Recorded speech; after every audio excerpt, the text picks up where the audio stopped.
하고 있는데요. 개론적인 거 조금 더 이제 얘기하고, 그리고 또 더 말씀을 나누겠어요. 말라기서 하면은 우리가 흔히 생각하는 게, 말라기서는 이 말씀이 기억이 난다. 아마 그러면은 대부분이 뭘 이렇게 얘기하냐면은, 11절을 얘기하잖아요.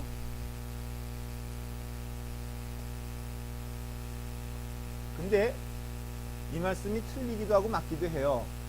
무슨 뜻이냐면은, 이 11조가 갖는 의미가 무엇인가를 여러분들이 좀 이해를 하면은, 이 말라기서가 왜 하나님의 말씀으로 선포되는지를 이해를 하게 됩니다.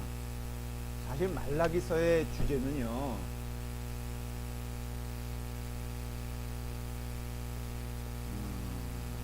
한마디로 말하면은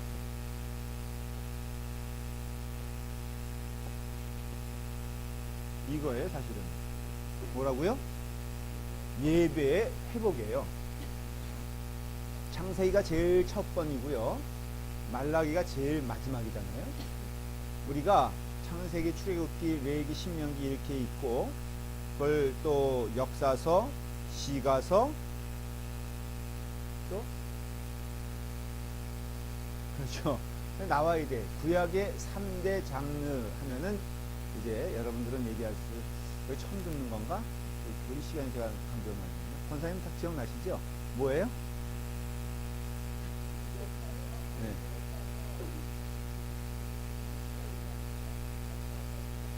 예, 이게 크게 구약의 문학적인 구조로 말하면 세 개가. 자, 열왕기 상하는 어디에 속할까요?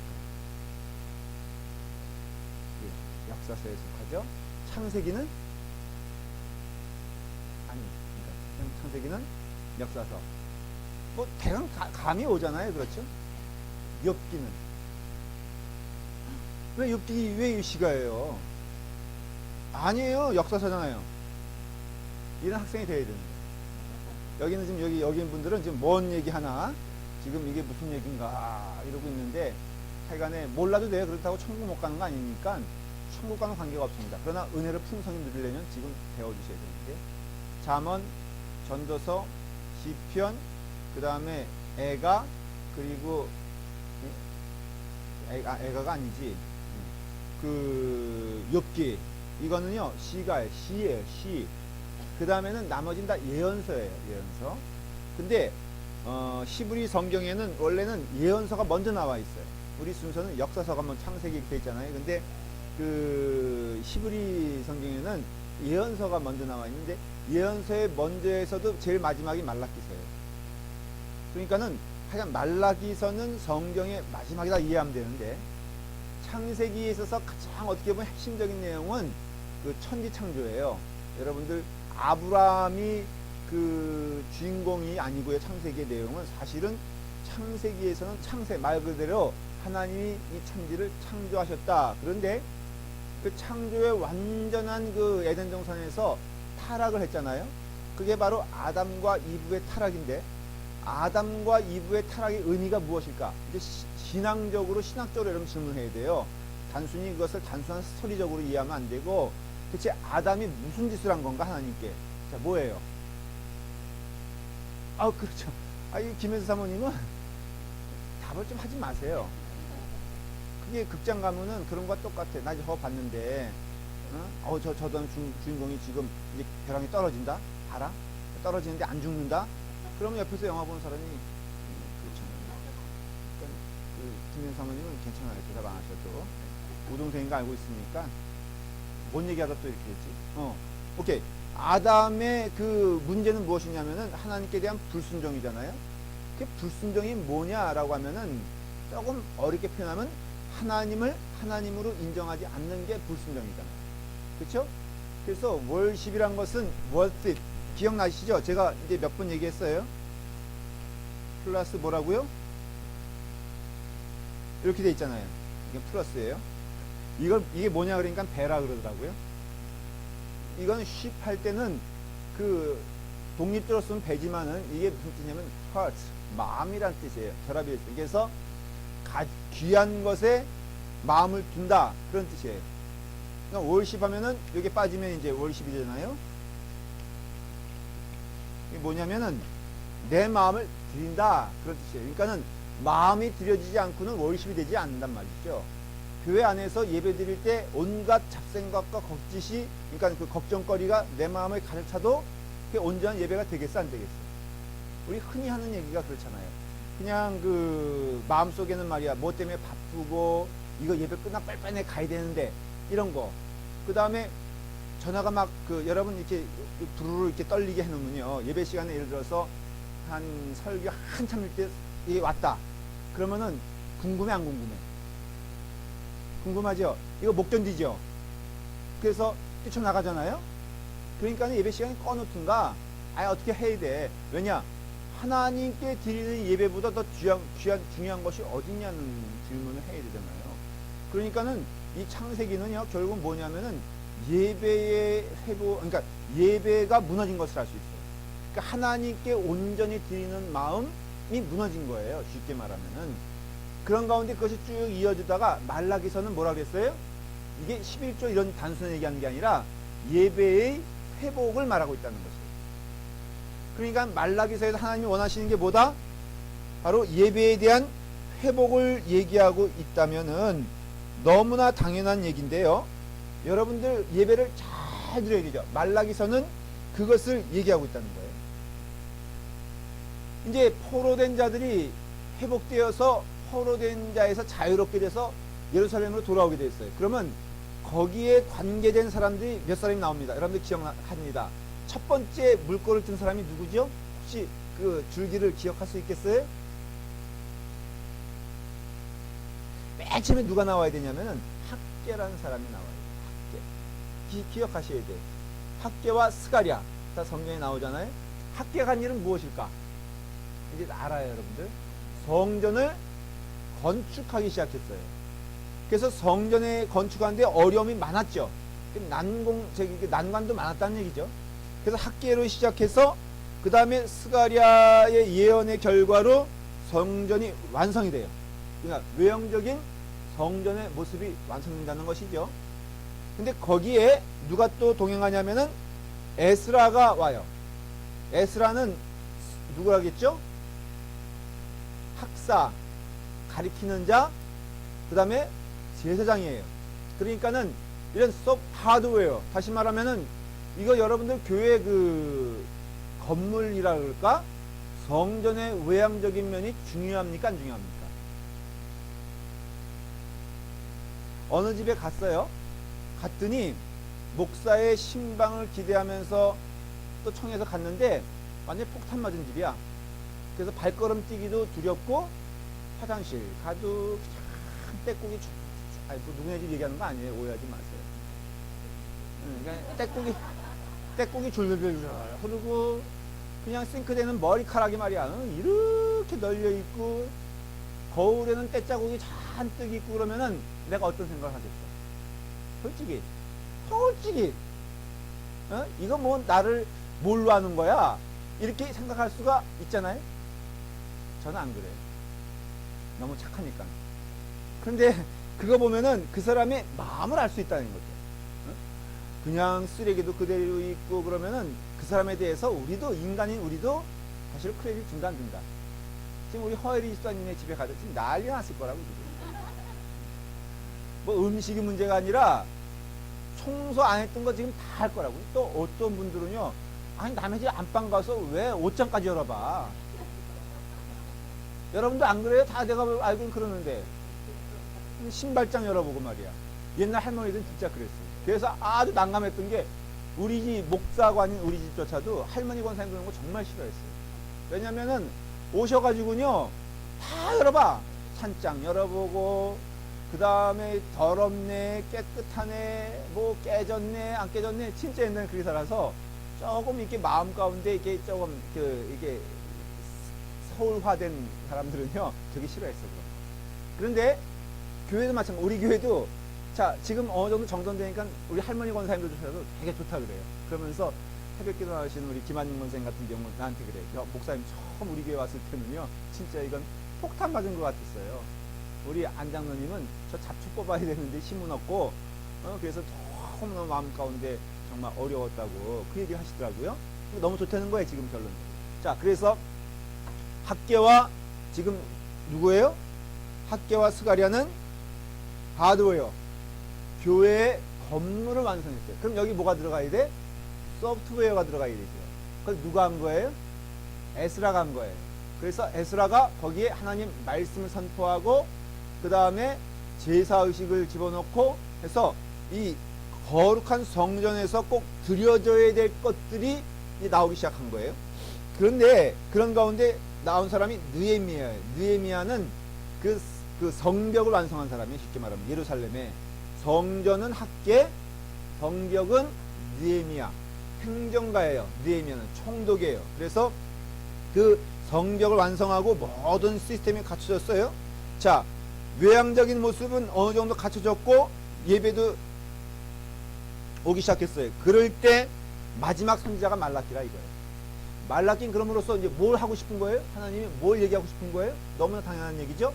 여기서 살아있는 예배, 하나님이 받으시기 기뻐하시는 예배. 근데 말라기서를 보면요, 예배에 대한 순서를 얘기하는 게 아니에요. 예배의 정신을 얘기하는 것이죠. 자, 아담과 이브가 창세기를 통해서 하나님께 뭐 했다 그랬죠?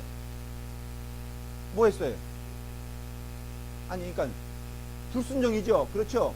그러니까 불순종이 곧 예배의 브레이킹업, 그러니까는 그 깨진 거, 예배의 어떤 그 손상이 왔다는 것이죠.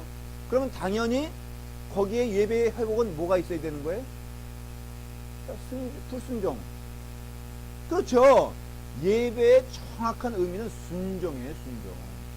그러니까 순종 없는 제사는 하나님이 제사로 쳐주시지 않잖아요. 그러니까 여러분들의 삶을 하나님께 드리겠다는 순종의 태도가 없는 예배는, 외향적인 예배는 그런 점에서 외향이 중요하다고 그랬어요. 제가요, 예배의 경건성도 중요하고 오실 때 입고 오시는 옷도 사실은 중요하고요. 머리, 저는 여러분들이 월요일날 머리하지 말고 저는 토요일날 하길 간절히 원합니다. 머리 훅가시 좀 넣고요. 우리 최경영 선생님 오늘 조금 달라졌네. 어저께는 얼마나 힘을 줬는지 정말로 처녀 같았어요. 진짜 앨리스가 잘하긴 잘해요. 그런데 이게 월요일날, 그러니까 토요일날 하라 이거예요. 하나님께 드려지는 것 참 귀한 걸 드리라 이거예요. 예배 시간에 여러분들이 땀을 흘리며 예배를 드려야 돼요. 집중해서 예배 드려야 되고, 여러분들이 딱 허리 펴고 다리 꼬지 말고, 그리고 성경책 딱 펴놓고, 그리고 하나님 말씀을 사모하면서 들어야지 이게 하나님 드려진 예배가 있는 거예요. 근데 그것의 귀한 정신이 뭐냐면은 절대적 순종이에요. 그래서 예배 드릴 때도 하나님께서 말씀하시면 아멘. 그래서 우리의 의미가 아멘이 많잖아요. 예배에는 예수 그리스도의 이름으로 기도합니다. 아멘. 그게 무슨 뜻이냐면은 아멘은 동의한다는 뜻인데, 그 동의란 것은 하나님께 동의한다는 뜻이라는 것이죠. 사실은 찬송할 때 아멘, 이것도 하나님께 동의한다는 순종의 의미가 있는 거예요. 그래서 말라기서에서 너무나 강조하는 것은 순종이에요. 순종. 그래서 예배의 회복은 다시 말하면 순종의 회복이라 말할 수가 있는 것이죠.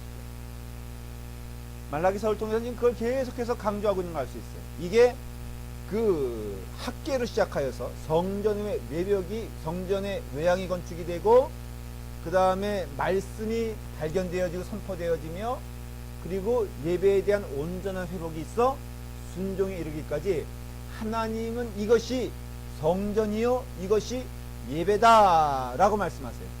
오늘날에도 결론적으로 말하면요, 교회는 뭐가 살아야 되는지 아세요?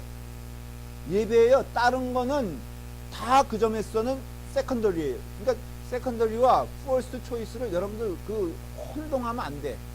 교회 안에서도 막 여러분들 괴로움당하고, 제가 여러분들을 블레임하진 않겠어요.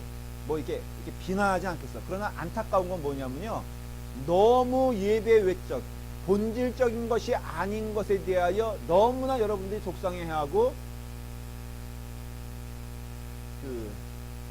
스케일을 좀 편성 중인데요. 제가 늘 경험하는 거지만, 누가 있으면은 나는 못하겠습니다 라는 분들이 좀 있더라고요. 뭐라 그런 건 아니에요. 그런데 그런 현상이요, 교회에 만연되면 안 된다고. 너무 안타까운 거예요. 여기 오늘 이렇게 보니까는 한 분 한 분이 그런 분들은 없는 거예요. 어때요? 누구랑 있는 게 부담스러워? 남편만 그저 없으면 좋겠지. 우리 어떠세요? 딱 이 질문이 되잖아요. 근데 그게 보니까 심각하더라고요. 그분들에겐. 예를 들어서 그러면 제가 이렇게 기도를 해요. 그래요, 맞습니다. 이해해 줍니다. 이해해 줘야죠. 그리고 또 시간이 필요하다고 저는 믿어요. 그래서 웬만하거든 속해는 좀 마음이 편한 사람들, 또 이렇게 너무 부담스럽지 않은 사람들과 엮어주는 것을 제가 반대하지 않지만, 그러나 적어도 어느 정도 리더십을 가진 사람들에게 제가 강조하는 거예요. 당신들은 선택할 수가 없다. 받으라면 받고 떠나라면 떠나고.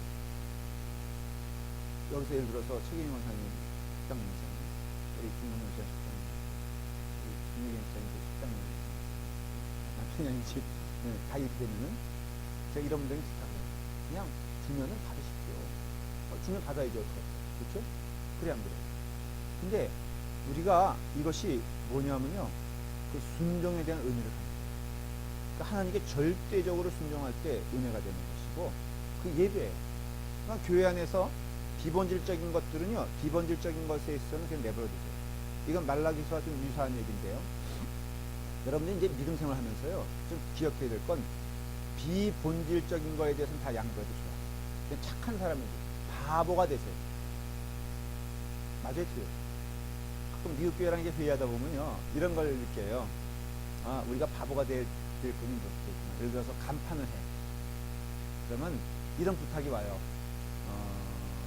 미국 교인들은 그 한국 교회 그 글자가 미국 교회 그 영어 글자보다 커지면은 대단히 싫어합니다. 가만 생각해보면 화가 나잖아. 그렇죠? 어떻게 지으실까요? 그래요. 뭐예요? 그분들의 마음을 헤아리고 그분들이 어떻게 해왔던 것을 존중하면서 또 우리가 사실은 들붙어 있는 거지, 우리가 한 게 뭐 있어? 집사님 여기서 우리가 뭐 했어? 그렇죠? 그러니까는 지켜주고 감사하고 그게 원하면은, 근데 그렇게 무리한 요구를 하지 않은 우리 교회 미국 교회는 참 좋은 분들이에요. 다만 먼저 헤아려 우리가 그냥 동일하게 지금 머리가 부어가지고 있죠, 뒤에서. 지금 물러서 이제 소프트웨어가 될 거야. 그래서 그냥 이렇게 동수를 해달라 그러면은 그것도 받아주고 싶고요. 그 다음에 미국 교회 이름이 먼저 위에 올라가고 싶습니다. 그럼 그것도 받아주고 싶어요, 저는. 그냥 모든 것 다 그건 비본질적인 거예요. 교인들 관계에 있어도 뭐 내가 먼저 앞서서 밥 먹고 싶다, 뭐 사소한 거지만 그러면 밥 먹으라 그러고, 먼저 좋은 옷 입고 싶다 그러면 입으라 그러고, 먼저 좋은 자리 차지하고 싶다 그럼 차지하라 그러세요. 여러분, 그것이 아름다운 거예요. 그러나 본질적인 문제에 있어서는요, 거꾸로 양보하면 안 되는 거예요. 하나님께 경배드리는 일, 하나님을 사모하는 일에 있어서는 1등이 되십시오. 그래서 이게 본질적인 것들이 교회 안에서 그럼 가장 회복되어야 될 것이 예배예요, 예배. 우리 교회 아주 단순해요. 라팔마 교회, 그게 어떤 은혜로운 교회가, 라팔마 교회 은혜로운 교회가 되기 원하는데, 은혜로운 교회가 뭐냐? 예배가 잘 회복되는 교회가, 그게 은혜로운 교회예요. 가정에서도요, 예배가 회복돼야 돼. 근데 거기에는 예배 요소는 뭐라고 했죠? 절대적인 순종이라고 했죠. 그래서 이 순종의 의미를 가지고 여러분들이 이 말라기서를 이해해야 됩니다. 넘버 원, 우리가 하나님께 대한 예배는 세 가지 구성 요소를 가지고 있어요. 첫째는 하나님께 예배드리는 자는 먼저 하나님이 요구하시는 거예요. 너와 이웃과의 관계에서 어떤 상황에 있느냐, 이것을 물어보세요. 그러니까는 예배가 단순히 하나님께 대한 것이 아니라 요구되어지는 것이, 첫째는 이웃이에요. 두 번째는 자기 자신이에요. 나에 대해서 내가 어떤 이해를 가지고 있느냐, 예배를 드리는 자의 이해예요. 세 번째는 하나님이에요. 하나님께 대하여 우리는 어떻게 우리의 마음을 드려야 되는가, 어떠한 마음을 가지고 있어야 되는가에 대해서 말라기서는 얘기하고 있다는 거예요. 자, 첫 번째, 하나님께 대한 예배는 다른 사람들을 어떻게 대하느냐 하는 문제와 관련되어 있다는 것이에요. 자, 말라기서를 보십시다. 2장을 봐요.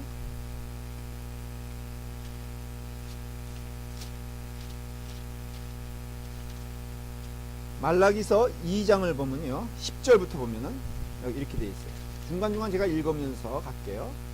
자, 시작. 우리는 한 아버지를 가지지 아니하였느냐? 한 하나님께서 지으신 바가 아니냐? 어찌하여 우리 각 사람이 자기 형제에게 거짓을 행하여 우리 조상들의 언약을 욕되게 하느냐? 이 말씀이에요. 그 다음에 거기 보면 삶의 모습들이 쭉 나오게 되는데, 예를 들어 말하면 15절 시작. 그에게는 영이 충만하였으나 오직 하나를 만들지 않았느냐? 어찌하여 하나만 만드셨느냐? 이는 경건한 자손을 얻고자 하느니라. 그러므로 내 심령을 삼가 지켜 어려서 맞이한 아내에게 거짓을 뭐라고요? 행하지 말지니라 그랬어요. 그러니까 이거는 뭐냐면요, 우리 모든 사람들은 한 형제라는 거예요. 그 말 뜻은 한 아버지 밑에서 나왔다는 것이고, 한 아버지 밑에서 나왔다는 것을 인정하고 존중하려면은 나의 형제를 형제로 대하라는 것이죠. 그게 아버지를 인정한다는 뜻이에요. 이게 무슨 말인지 이해가 되십니까? 다시 말하면 그 피부치는, 그 이웃은 내 피부치인데 그분은 곧 하나님의 아들이란 소리예요. 우리가 하나님의 자녀의 아들인 것처럼, 그러면은 하나님을 존중하는 것은 바로 그의 자손을 존중해야지 존중한다는 뜻이죠. 아주 심플하게 말하면은 그 하나님의 형상인 인간에게 나도 인간으로서 그 영혼을 하나님 대하듯이 하지 않으면은 하나님을 존중하는 것이 아니다, 그런 뜻이에요. 이해가 되셨습니까? 그러니까 여러분의 삶 가운데 넓은 의미에서 이웃에 대한 사랑이 없이 하나님을 존경하고 공경한다는 말이 성립이 되지 않는다는 것이에요. 예수님은 가장 귀한 계명이라고 하면서 말씀하셨어요. 뭐라 그랬죠? 내 이웃을 내 몸과 같이 사랑하고 하나님을 사랑하라 했잖아요. 그러니까 이 둘이 연결되어 있는 것을 지금 말하고 있는 거예요. 이거 여러분들이 많이 들은 이야기지만 깊이 묵상해야 될 내용이 뭐냐면은, 궁극적으로 내 안에 믿음 생활하는 사람들의 큰 특징이 있는데, 그것은 내 삶의 원수가 사라진다. 그러니까 어떤 원수, 특정한 원수뿐을 말하는 것이 아니라 내 안에 어떠한 사람이든지 미움의 마음이 사라지게 되었을 때, 그때 참 은혜의 마음이 넘치게 되는 것이죠. 그러니까 예수를 믿으면요, 그 다음에는 과정이 좀 있지만은 궁극적으로 물어본 내용이 이거예요. 만일에 내가 예수님을 믿으면서 어떤 사람에 대해서 특정한 기억이라든가 특정한 경험이라든가 아니면 특정한 사람에 대해서 내가 원수 맺는 마음이 불붙듯이 있는 상태에서 하나님을 동시에 인정하고 사랑하고 경외할 수 있다, 없다? 논리적으로 없다는 거예요. 그러니 물어볼 때 여러분들의 마음 가운데는 아무리 옛날에 미웠던 사람도 이제는 그를 위해서 기도해 줄 마음이 생길 때, 그게 참 신앙의 은혜의 충만함을 경험하는 거예요. 거꾸로 하나님을 사랑한다고 하면서 형제에 대한 문제가 해결되지 않으면은 결코 그 마음 가운데는 그것으로 인하여서 결국은 여러분들이 더 큰 하나님의 장벽을 경험합니다. 오히려 내가 은혜 가운데 있다는 것에 대해 점점 더 다가가면 다가갈수록 이건 문제가 되는 게요, 내 원수 맺은 그 마음이 점점 드러난다는 게 문제가 있어요. 오히려 내가 하나님과 멀어졌었고 그 다음에 하나님의 음성이 듣는데 희미해졌다면은, 그러면 원수란 것이 그냥 원수라고 인정을 하니까는 그 마음 가운데 괴로움이 좀 덜했던 것들이, 나는 하나님을 점점점 체험하고 하나님을 믿고 하나님이 나의 아버지라는 것을 이렇게 체험하면 할수록 내 마음에 원수 맺은 것이 있다면, 그것이 해결되지 않으면은 이것이 점점 어때요? 확연히 드러나면서 내게 커다란 짐이 된다는 것이죠. 그래서 결국은 이것에 대해서 결단이에요. 성령님이 자꾸만 이렇게 조명하시기 때문에 either way, 내가 그냥 프리텐드하면서 가면요, 하나님 나로부터 멀어지는 것이고, 원리적으로 내가 여기서 그래, 내가 이 문제를 숨기고는 갈 수가 없지, 내가 이 문제를 외면하고는 하나님께 나아갈 수 없다는 것을 알게 되었을 때, 이 문제에 대해서 우리는 갈등하는 가운데 이 문제가 푸는 거예요. 어떻게? 용서의 마음으로, 사랑의 마음으로 그를 안아주지 않고는 결코 하나님께 나아갈 수 없는 거예요. 그래서 하나님을 존중하고 예배의 회복에 있어서 이 부분이 굉장히 우리가 생각하는 것보다 중요한 것임을 알 수 있어요. 이것이 여러분들에게 장벽이 된다는 거예요. 그래서 거꾸로 왜 순서를 왜 하나님 먼저라고 얘기하냐면요. 이건 우리의 실질적인 문제를 얘기해 주고 있는 거예요. 이웃에 대한 문제가 해결되지 않는 가운데 예배의 회복은 있다 없다? 없다는 것이에요. 말라기서에서는 딱 말해요. 그 이스라엘 사람들아, 여기서 구체적으로 이스라엘 사람들에게는요 뭘 말하냐면은 삶의 문란함을 말하는데, 그 문란함이 딴 게 아니라 이스라엘 사람들은 말로 나는 저 여자를 버렸다 그러면은 그게 이혼이 돼야 안 돼요. 돼요. 그게 중동이 어떻게 보면 근간이에요. 지금도 중동에서는요 여자들은 너무나 불쌍한 생각을 하고 있는 게, 어떤 꼬투리를 잡아서 남자가 너는 내 아내로서 적합하지 않아, 그럼 그 말 하는 순간 그 여자는 버림받는 거예요. 그러니까 그것이 구약시대에도 유대인들에게도 만연됐다는 것을 알 수 있어요.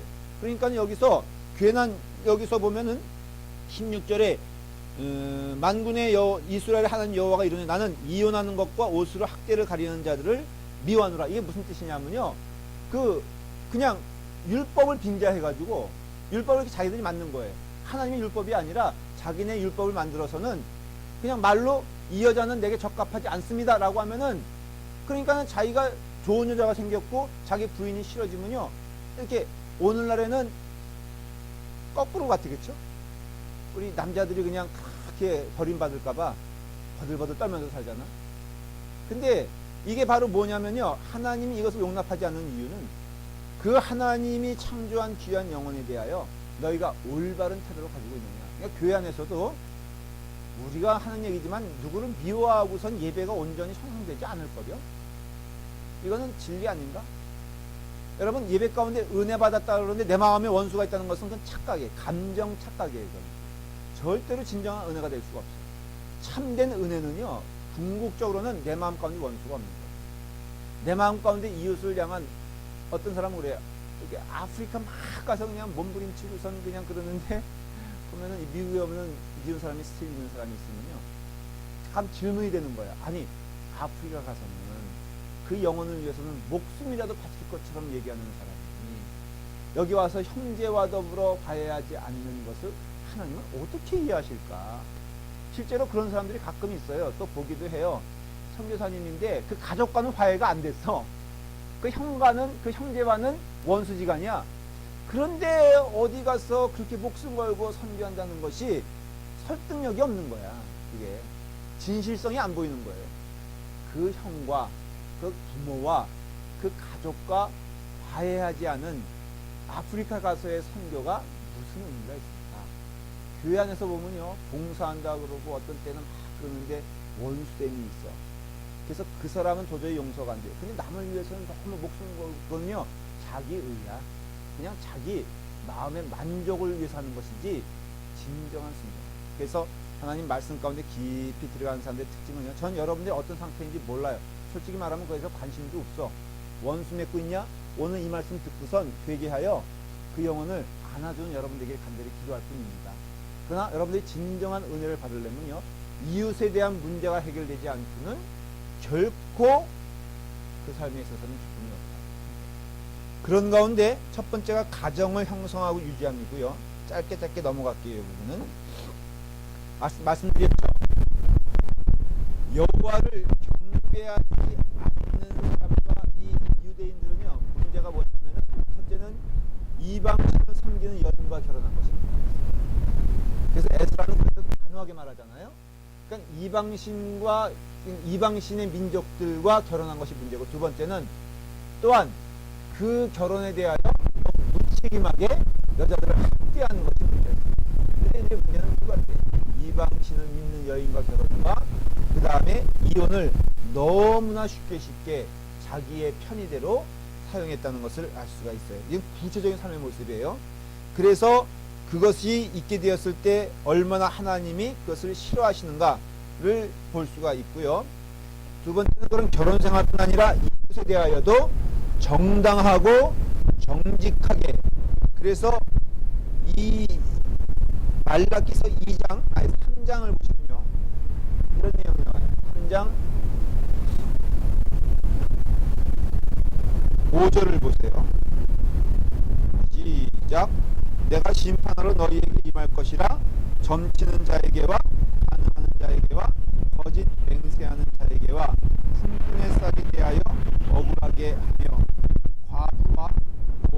압지하며 나그네를 억울하게 하며 나를 경외하지 않는 자들에게 증언하리라 했잖아요. 여기서 나를 경외하지 않는 자와 누가 동급을 하는 거예요 지금? 과부를, 고아를, 나그네를 억압하고 핍박하고 멸시하는 자들과 하나님을 경외하지 않는 자들을 동급으로 놓은 것으로 알 수 있어요. 그렇기 때문에 여러분 신앙생활에 있어서 우리가 얼마나 하나님 앞에서 선한 자가 되어야 되는가가 중요한 것임을 알 수 있고, 교회 안에서 심지어는요 너희가 기도할 때 원수 맺은 것이 있거든 그것을 화해하고 와서 원수 기도하라고 했죠. 너무나 많은 얘기 아니에요? 그 근본적인 문제에 있어 내 마음에 원수된 마음이 있시 기도가 이루어질 것이라는 것은, 근데 억울한 마음으로 기도할 때가 있죠. 솔직히 원수된 사람이 있는 가운데 눈물 흘리며 기도할 때가 있죠. 자, 시어머니에게 핍박당, 요즘은 그런 일은 없지만은 시어머니에게 핍박당하는 며느리가 있다고 하십니다. 그 사람이 새벽기도 나와서 기도할 때 마음 가운데 시어머니에 대한 원망 마음으로 기도할까?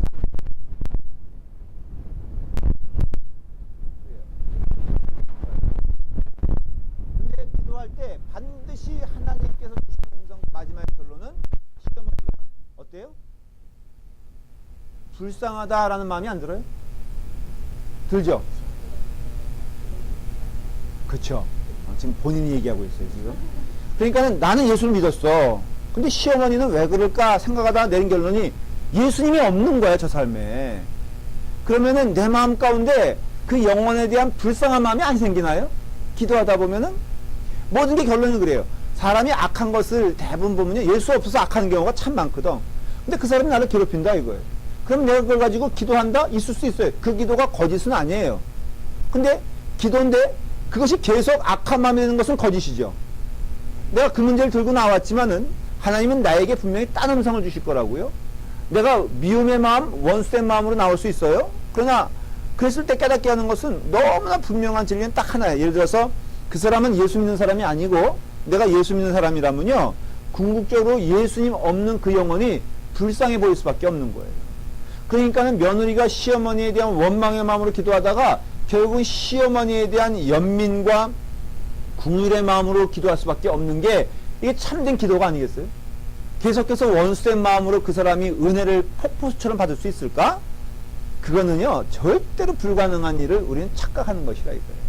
정말로 은혜를 받았으면요 하나님께 대한 뜨거운 마음이 생기면은 그 영혼에 대한 하나님의 마음이 우리에게 전달되는데, 하나님은 그 영혼에 대해서 뜨거운 마음을 가지고 계시거든. 불쌍한 마음을 가지고 계시거든. 그러니까는 우리도 똑같이 하나님의 마음이 우리 가운데 전이 된다면은 내가 원망하여 기도했던 그 사람에 대하여 내 마음 가운데에는 불쌍함과 궁휼함이 있어야 되지 않겠어요? 너무나 당연한 것이죠. 그러니 그 다음에 내가 참도 오는 거죠. 내가 이제 그것에 해방된 거예요. 원수된 게 아니라 불쌍한 거였구나. 내가 그 영혼을 통해서 내가 피눈물 나는 게 아니라 먼저 믿은 자로서 내가 받은 이 은혜와 이 축복을 우리 시어머니에게도 꼭 전달해 줘야 되겠다. 왜냐하면은 그 영혼이 사는 길은 오직 그것뿐이니까. 이제 프레티아스 때 3박 4일 동안 딱 하면요 여러분 딱 악한 딱 그래서 여긴 딱 두 부류만 있잖아요.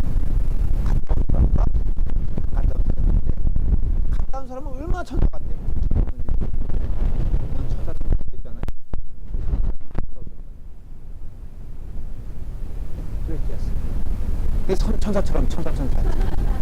그래 저기 박사님 같은 경우나 저기 민자매나 광명자매 안 갔다 왔죠? 이 세 사람들만 보더라도 전혀 천사하고는 다르게 생겼잖아요. 근데 가면요 그런 은혜 받아요. 쭉 은혜 받으면은 내가 미워했던 분에서 기도하는 시간이 있어요. 짐을 내려놓는 시간인데 그때 간절히 기도할 때 동일한 고백은 뭐냐면요 불쌍히 보인다는 거예요.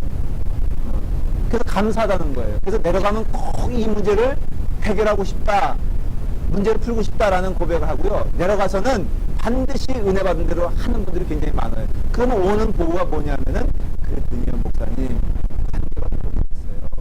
그랬더니요 가정에 평화가 넘치게 됐어요.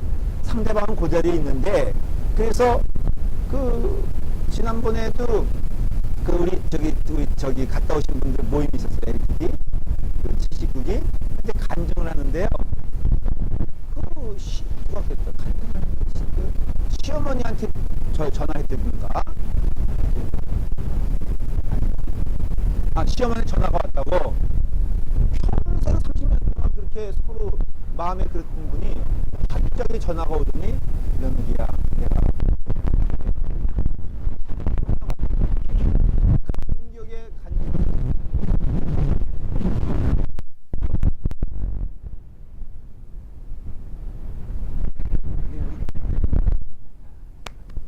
누구라고 말할 수 없는데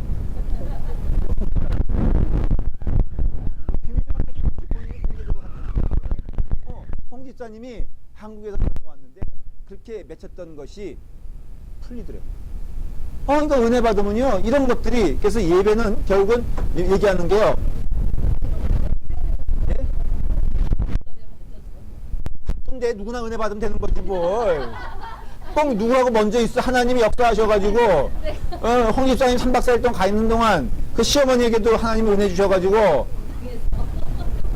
듣고 보니까 그런데 근데 사실은 그래요. 홍 집사님 나중에 확인해 보세요. 본인이 먼저 전화한 게 아니라 내려온 다음에 시어머니가 전화가 왔다는 거예요. 뜬금없이. 그래서 홍 집사님에게 전화를 했는데 평생 안 하던 분이 며느리야 내가 너에게 잘못한 것이 참 많다. 근데 마치 홍 집사님도 그에 대해서 깊은 마음을 가지고 화해를 해야 되겠다라는 걸 가지고 있어요. 이런 기적이 일어난다니까.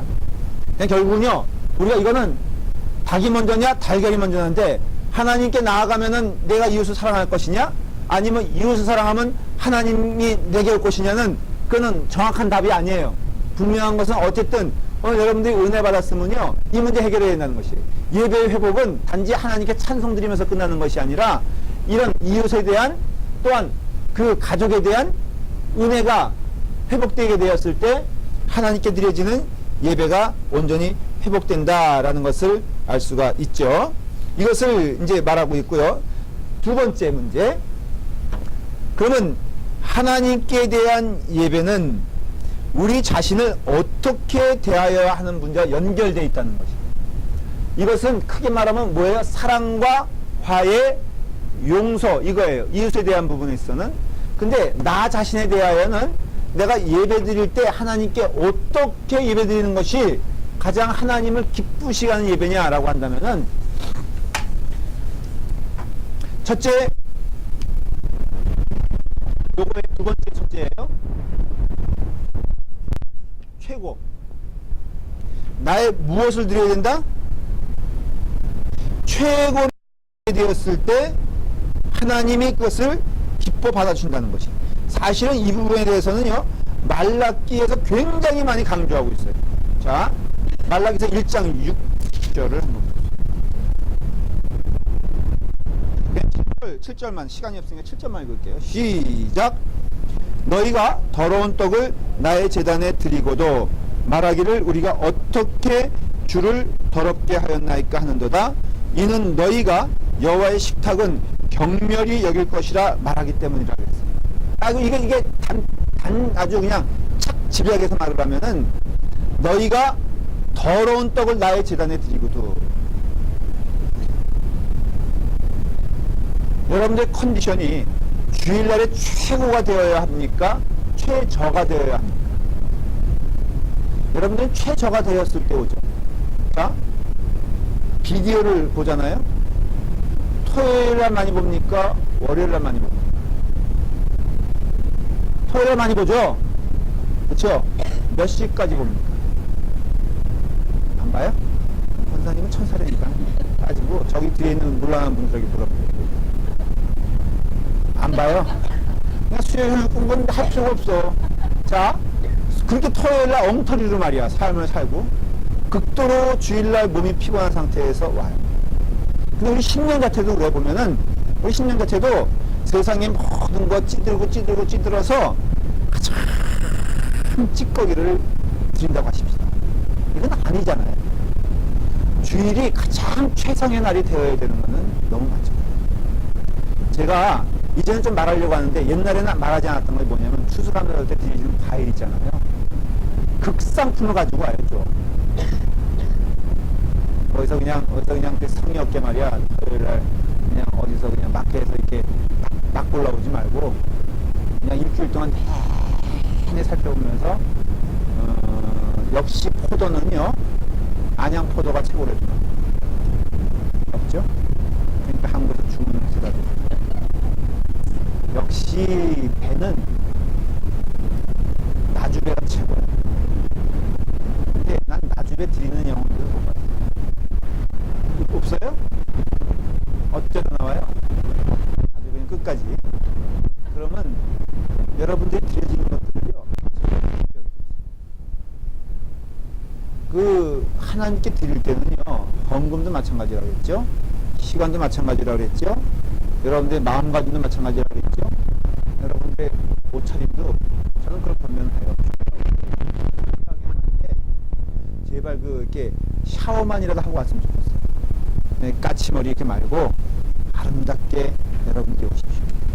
여러분들 예배를 드릴 때 기억해야 될 것은요. 너희가 더러운 떡을 나의 제단에 드리고도 말하기를 어떻게 우리가 주를 더럽게 하였나이까 말하지 말라 이거예요. 이웃에 대하여는 뭐라고요? 화해와 사랑.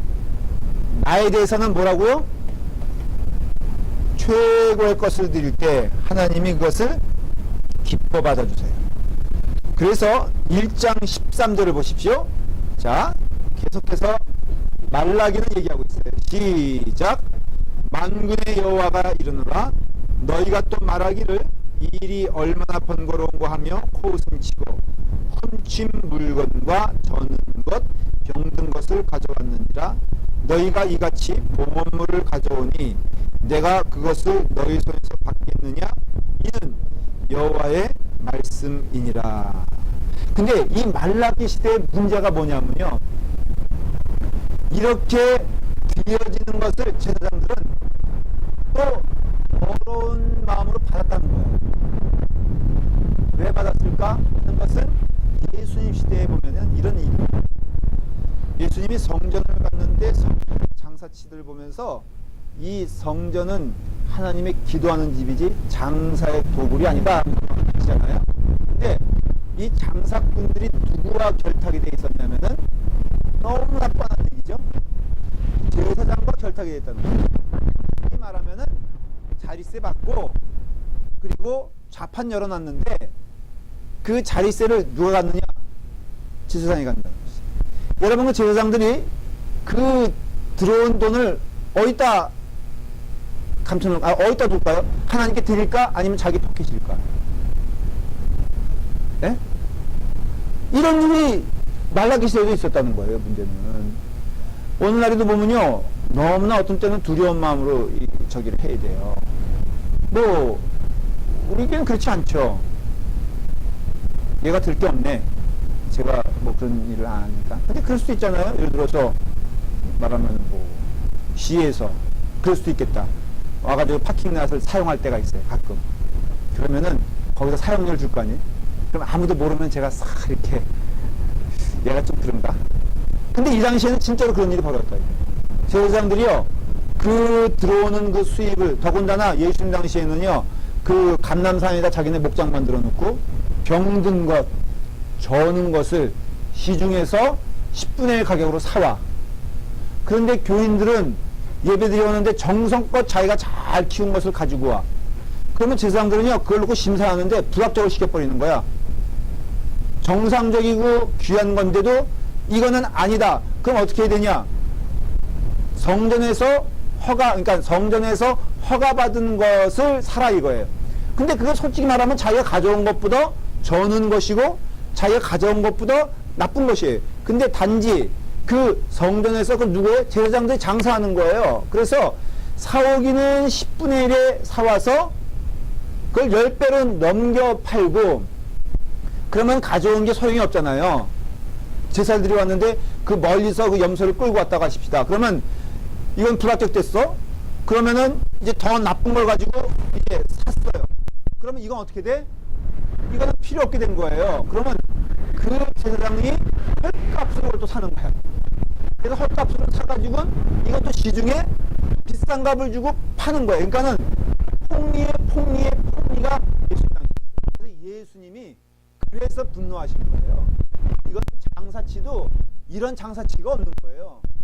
그저 그 남의 것을 뺄 때는 악하게 뺏고 팔 때는 가장 악독하게 파는 이것이 바로 장사치지 무슨 제사장이냐 이거예요. 근데 말라기 시대에 이 얘기가 바로 왜 저는 것을 받았느냐, 왜 병든 것을 받았느냐, 왜 상한 것을 받았느냐, 제사장들이 다 이유가 있는 거예요. 그래서 그것을 통하여서 이들이 풍미를 취한 것을 알 수가 있어요. 그러니까 결국은요, 이와 같이 하나님께 나를 드릴 때는 무엇을 드려야 된다? 최고를 드려야지 많이 된다는 것이죠. 그 다음에 두 번째는 우리의 최고뿐 아니라 뭘 드려야 된다? 전부를 드리라는 것이에요. 여러분 11조의 의미가 뭔지 아세요? 한번 제가 물어볼게요. 11조의 의미가 뭘까? 예? 왜 전부가 하나님 것이라는 뜻이에요? 하나님 것일까? 이 11조는 문제 조건이 있어요. 뭐냐면 이 모든 것의 소유가 하나님의 것임을 고백하는 거예요. 10분의 1이라는 것 자체가 그러면 10분의 9는 하나님의 것일까 아닐까? 이 10분의 1을 바칠 때는 그 정신이 뭐냐면은 하나님께 10개라 이거예요. 하나님 것이. 그러니까 내 인생의 모든 것은 누구 것이다? 하나님의 것인데 그 하나님의 것임을 인정하는 행위로 하나님이 정하신 법이 무엇이냐면은 그 중에 하나를 바치라 그런 뜻이에요. 그러니까는 이 하나를 바치라는 뜻은 하나는 하나님의 것이고 9개는 내 것이다 그런 뜻이 아니라 이 바치는 행위 자체가 이 모든 것이 다 누구의 것이다? 하나님의 것임을 인정하는 거예요. 그러면 10분의 1을 바친 사람은 나머지 10분의 9에 대해서 어떻게 생각할까? 어떻게 사용할까? 뻔하죠. 여러분 그런 믿음 없어요? 내가 11조 하는 사람으로서 나의 나머지 재능이 나의 것이라고 생각해 본 적 있습니까? 없을 거예요. 수입의 10분의 9가 내 맘대로 흥청망청. 자, 10분의 1은 헌금을 드리고 10분의 9는 도박하는 데 사용할 수 있을까요? 없죠?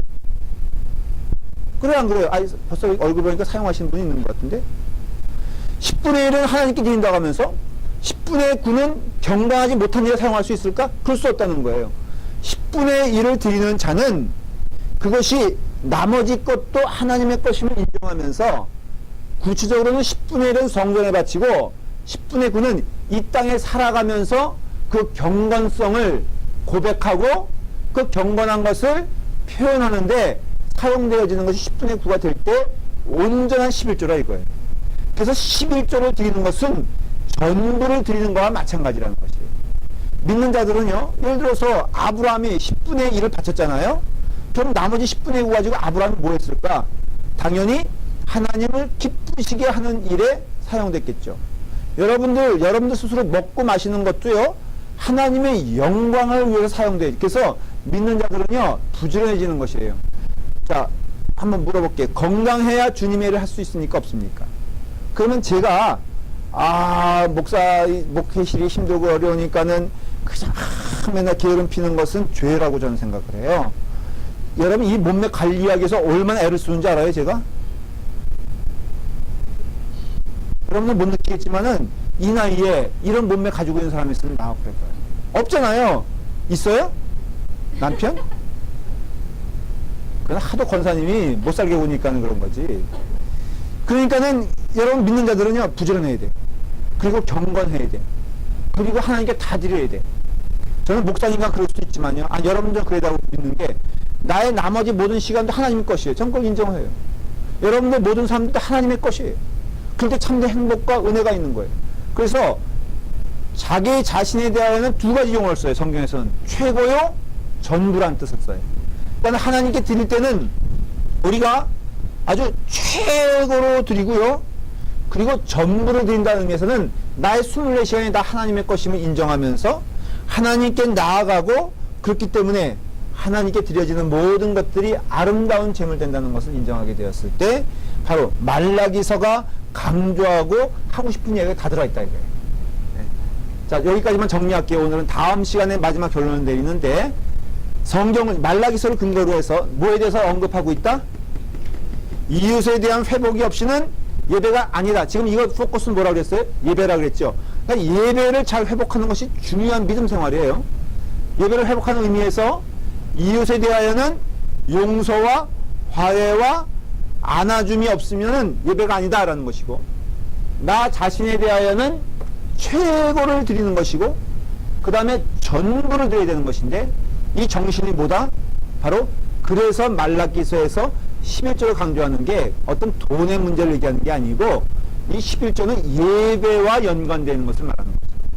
그래서 예배를 말씀드릴 때 최고를 드리고 전부를 드린다면은 우리가 구체적인 예배에 있어서도 토요일에 여러분들이 경건한 마음으로 준비해야 되고요. 오실 때에도 여러분들 최고를 드릴 뿐 아니라 전부를 자세로 하고, 그래서 여러분들 예배 드리는 자세도요 달라져야 된다고 느껴요. 결론을 드릴게요. 다음 주일날 예배 때 제가 약속한 것이 있습니다. 뭡니까?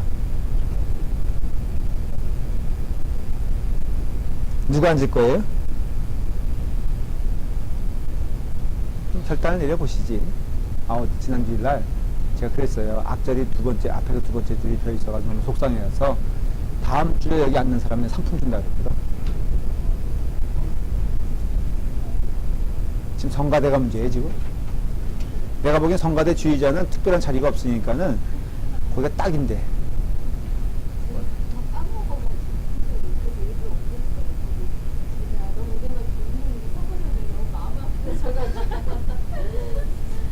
하여간에 뭐 저는 강요하진 않아요. 성역 공부 끝났으니까 이제.